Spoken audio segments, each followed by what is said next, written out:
পাট খাতের নতুন সম্ভাবনাকে কাজে লাগাতে আধুনিক প্রযুক্তি ব্যবহার করে পাট ও পাটজাত পণ্যের উৎপাদন বৃদ্ধি, বহুমুখী ব্যবহার এবং বাজার সৃষ্টি ও সম্প্রসারণে শিল্পোদ্যোক্তা সহ সংশ্লিষ্ট সকলের প্রতি আহ্বান জানিয়েছেন রাষ্ট্রপতি মোহাম্মদ শাহাবুদ্দিন।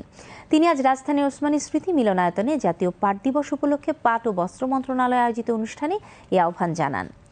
রাষ্ট্রপতি বলেন, নতুন সরকার দায়িত্ব গ্রহণ করেই কৃষকদের জন্য 10,000 টাকা পর্যন্ত কৃষি ঋণ সুদ সহ মওকুফ করা এবং কৃষক কার্ড প্রবর্তন সহ কৃষকের জীবনমান উন্নয়নে যুগান্তকারী নানা পদক্ষেপ গ্রহণ করেছে। তিনি বিশ্বাস করেন, বর্তমান জনবান্ধব সরকারের হাত ধরে পাট খাতের সোনালী দিন ফিরে আসবে। পলিথিন ব্যাগ পরিহার করে পাটের ব্যাগ ও পরিবেশ বান্ধব পণ্য ব্যবহার করার জন্য দেশবাসীর প্রতি আহ্বান জানান রাষ্ট্রপতি।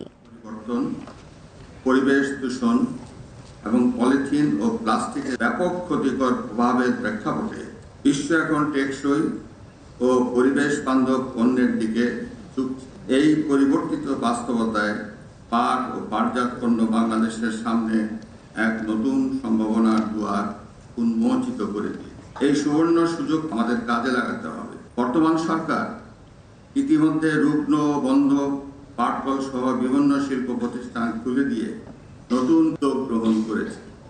আমাদের বিশ্বাস, বর্তমান জনবান্ধব সরকারের হাত ধরে পাট খাতের সোনালী দিন ফিরে আসবে। বাংলাদেশ হবে বিশ্বের সোনালী প্রাকৃতিক তন্তুর এক অনন্য নেতৃত্বদানকারী দেশ। অনুষ্ঠানে পাট ও বস্ত্রমন্ত্রী খন্দকার আব্দুল মুক্তাদির, প্রতিমন্ত্রী শরীফুল আলম, সচিব বিলকিস জাহান রিমি, পাট অধিদপ্তরের মহাপরিচালক সৈয়দ মোহাম্মদ নুরুল বাসির এবং বিজেএম-এর সভাপতি মোহাম্মদ আবুল হোসেন বক্তব্য রাখেন।